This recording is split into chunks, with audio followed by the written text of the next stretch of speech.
저는 과장님 때문에 힘든 것밖에 없습니다. 휘갈겨 쓴 글씨 위로 줄을 그어 지우려던 흔적과 눈물이 떨어진 듯 번진 자국이 있습니다.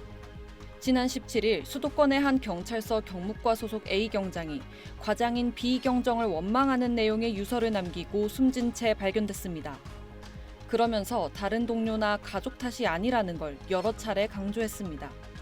장례를 마친 유족들은 SBS 취재진을 만나 석 달 전부터 같이 일하게 된 A 경장 상사인 B 경정의 갑질을 이유로 지목했습니다. 과장이 오고 나서부터 우리 엄마한테 전화가 자주 왔어요. 너무 깐깐하고 결벽증 있는 사람 같은데 머리를 박다면서. 표현 하나까지 바꾸라며 1시간 단위로 보고서 문구 수정을 지시하거나 다른 일도 못하고 수정만 계속하고 있다고.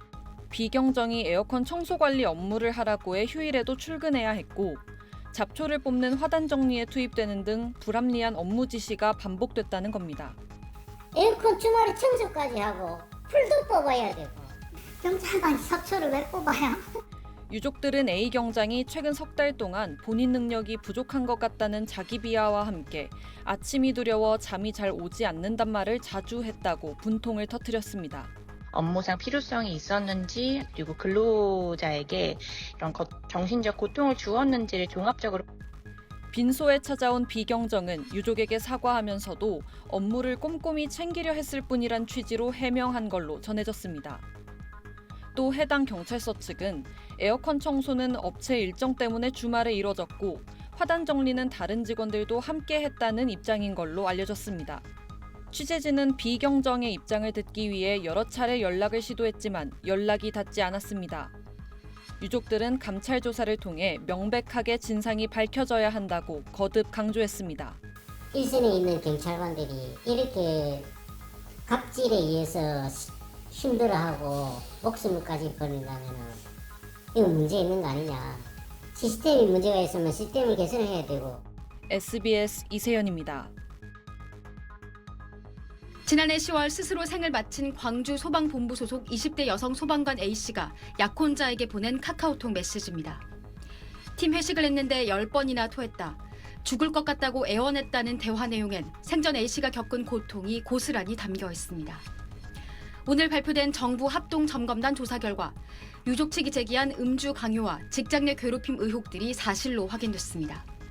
재작년 7월부터 사망 직전까지 15개월 동안 모두 24차례에 걸쳐 부서 회식 참여를 강요받았고 일부 회식은 나이트클럽이나 노래방 등으로 자리를 옮겨가며 다음 날 새벽 2시까지 이어졌다는 겁니다. 참석자들이 연이어 술을 마시는 이른바 파도 타기를 통해 폭탄주를 원샷하도록 강요했고 남성 상사 사이에 앉도록 자리를 지정하거나 오빠라고 불러라는 지시도 있었던 걸로 드러났습니다. 점검단은 또 관할 소방서가 갑질 의혹을 받고 있는 해당 간부를 감찰 책임자로 두면서 사실상 셀프 조사를 해 유족들의 감찰 요구를 묵살했다고 밝혔습니다. 소방의 감찰 문화와 폐쇄적인 소방 문화, 이번 기회에 완전히 개혁해야 된다고 생각합니다. 이번 점검 결과는 지난 10일 이재명 대통령 지시로 국무조정실이 직접 조사에 나선 지 12일 만에 나온 것으로 점검단은 비위 행위가 확인된 17명을 엄중 징계하라고 소방청에 요구했고 이미 퇴직한 2명에 대해 수사 의뢰했습니다. 이제는 확인되지 않은 의혹이나 비난으로 누군가를 음해하기보다 밝혀진 사실과 조사 결과를 있는 그대로 존중해 주셨으면 합니다. SBS 최희원입니다. 지난해 10월 광주 소방본부 소속 20대 여성 공무원 A씨가 스스로 유명을 달리했습니다. 해당 소방관이 숨진 이유를 놓고 광주 소방본부와 유족의 입장은 엇갈렸습니다. 소방은 사망 면직서에 약혼자 B씨와의 관계에 어려움이 있었다고 적었지만 B씨 말은 전혀 달랐습니다. 새로운 과장님이 오시는데 술을 좋아하는데 그러다가 회식을 좀 잘 참여 안 하고 술도 좀 이런다더라. 그 얘기 듣고 집에 와서 엄청 스트레스를 받아 했습니다. B씨와 유족 측은 고인의 카카오톡 메시지 등을 근거로 감찰을 요구했지만 5달 넘게 진행되지 않았고 상급 기관인 소방청에 알린 뒤에야 감찰이 시작됐습니다.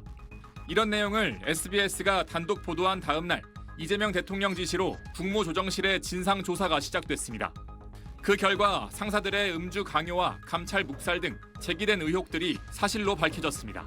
또 아주 최악의 갑질인데 남자친구하고 갈등 때문인 것처럼 이렇게 가짜로 발표해가지고 또 이거 감찰해달라고 그랬더니 그냥 묵살하고 이게 다 사실로 드러났다고 그래? 유족들은 사건 관련자들에 대해 엄중한 책임을 물어야 한다고 강조했습니다.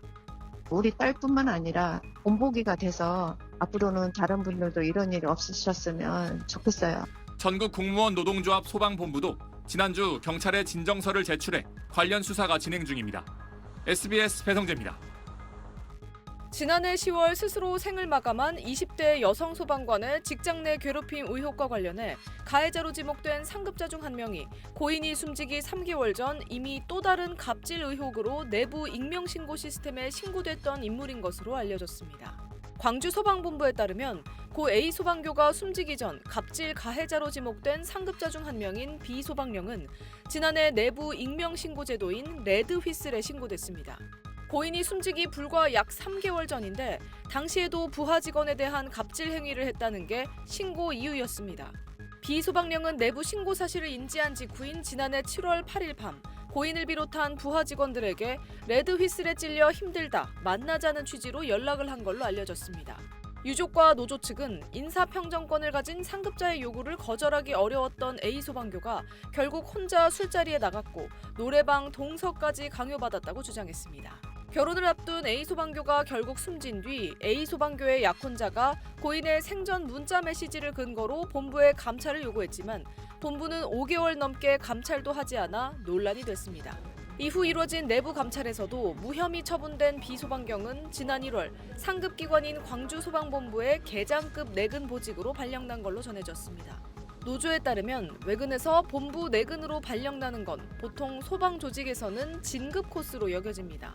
소방노조는 레드 휘슬 신고가 접수됐을 때 본부 차원에서 엄정하게 감찰하고 가해 의혹 당사자를 제대로 조사했다면 이런 상황까지 오지 않았을 것이라며 조직 내부 경고 시스템이 사실상 제 역할을 하지 못했다고 말했습니다. 광주 광산소방서 소속 A 소방교는 지난해 10월 숨진 채 발견됐는데 직장에서 잦은 술자리 참석 강요와 직장 내 괴롭힘에 시달렸다는 의혹이 제기돼 논란이 일었습니다. 이재명 대통령도 지난 11일 소셜미디어에 이 사건과 관련해 아직도 이런 구태 공직자들이 있다니 참으로 개탄스럽다며 소방관의 사망 원인과 경위, 감찰 조사 요청 묵살 경위까지 철저한 조사를 지시했습니다. 특히 조사 주체는 객관성을 담보할 수 있도록 소방청이 아닌 국무조정실로 하라고 주문했습니다. 국무조정실은 이번 주 광산소방서에서 현장 조사를 벌일 예정입니다. SBS 김민정입니다.